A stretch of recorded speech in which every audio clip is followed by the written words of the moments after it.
शिव की आराधना करी और देवादिदेव महादेव ने वर दे दिया, सुनो शमी और सुनो मंदार, यदि कोई भूल से भी आपकी पत्ती, आपका पुष्प मुझे समर्पित कर देगा, सुनो मंदार, सुनो शमी, अगर कोई भूल से भी आपकी पत्ती, आपका पुष्प मुझे समर्पित कर देगा, उसे हजारों अश्वमेघ यज्ञ के स्नान का जो पुण्य होता है वो एक क्षण में प्राप्त हो जाए।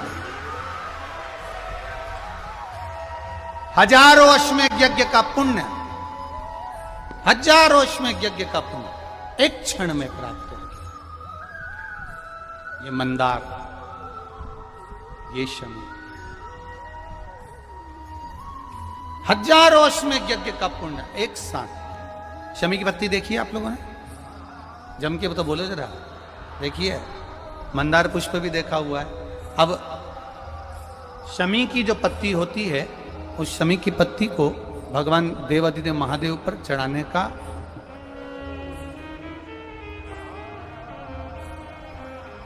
शमी की पत्ती जो होती है, उस शमी की पत्ती को चढ़ाने का एक नियम भी होता है।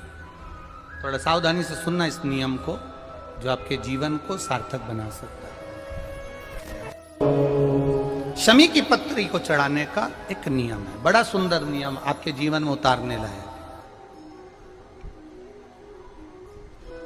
महाराज, जब सारा श्रृंगार मेरे देवादिदेव महादेव का हो जाए, बहुत ध्यान से सुनना, ये प्रसंग आया नहीं पहले, आज अगर कुबेरेश्वर बाबा की पावन धरा पर यह प्रसंग निकला है तो उसको ध्यान से सुनिए, भाव से सुनिए।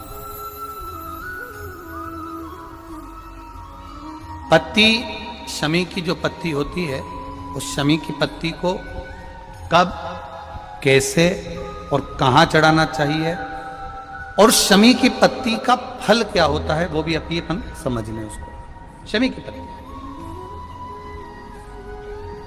संपूर्ण स्नान भगवान का हो जाए, संपूर्ण स्नान। आप समझें उसको, जैसे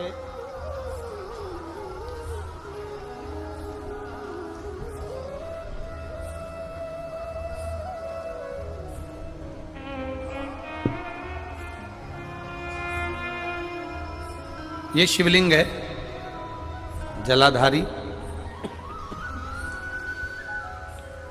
जल निकल कर जाने का स्थान, गणेश, कार्तिकेय, अशोक सुंदरी, जलाधारी मतलब माता पार्वती जी का हस्त कमल, शिवलिंग, शिव का स्वरूप, ऊपर जो जलाधारी लगी है उसमें से एक एक बूंद जो पानी नीचे गिर रहा है, जो पानी नीचे गिर रहा है, शिव जी की बेटियां जया, विषहरा, शामली बारी, दौतली, देव, शिव जी की पुत्री बेटियां। अब जब देवादिदेव महादेव को शमी का पत्ता चढ़ाया जाता है, कब चढ़ाते हैं?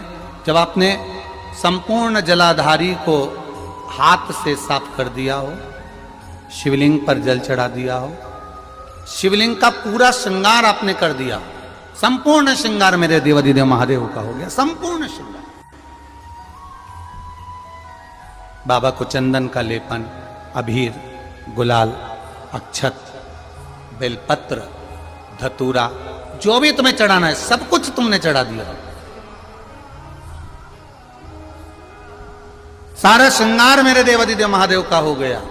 तब शमी की पत्ती को मां जगत जननी की जो जलाधारी है उस पर मात्र स्पर्श कराकर शिव के शिवलिंग पर आखिरी में समर्पित कर देना चाहिए, जिससे हमारी मन की जो कामना है वह मां जगत जननी देवादिदेव महादेव से उनके कानों में श्रवण करा। शमी पत्र का एक बात और स्मरण में रहे, शमी पत्र की बहुत एक बात और अपने स्मरण में लीजिएगा। शमी पत्र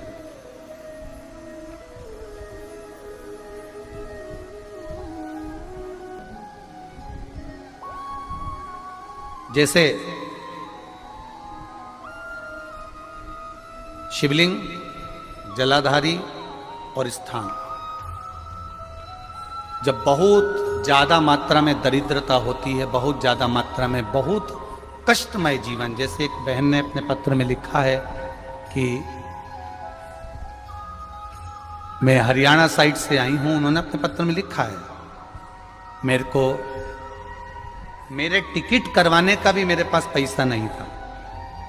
जिसने लिखा है अगर वो बैठी हो तो खड़ी भी हो सकती कि मेरे पास टिकट कराने का भी पैसा नहीं था और मेरे पास में कोई धन दौलत इतनी भी नहीं कि मैं आऊं।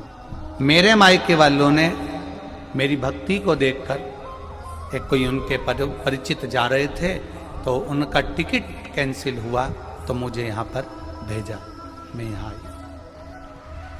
अब जब आपको लगता है कि इतनी दरिद्रता जीवन में है इतना, और ऐसा नहीं है, मनुष्य के जीवन में बहुत सुख दुख तो चलता रहता है।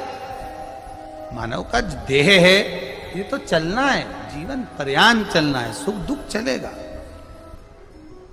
यश अपयश चलेगा। लगे तुमको कि हाँ, और आप सबसे निवेदन करना चाहूंगा, आपका मन है कि सीहोर आए, आपका मन है कुबेरेश्वर धाम आए, आपका चित्त है, आपका मन है कि हमें कुबेरेश्वर बाबा के धाम पहुंचना है, सीहोर पहुंचना है, मां सीवन के तट पर पहुंचना है, सिद्धपुर नगर सीहोर की एक एक कंकड़ का दर्शन करना है, 108 शिवालय का स्मरण करना है, चिंतामन गणेश और श्री हनुमान फाटक का, खेड़ापति सरकार का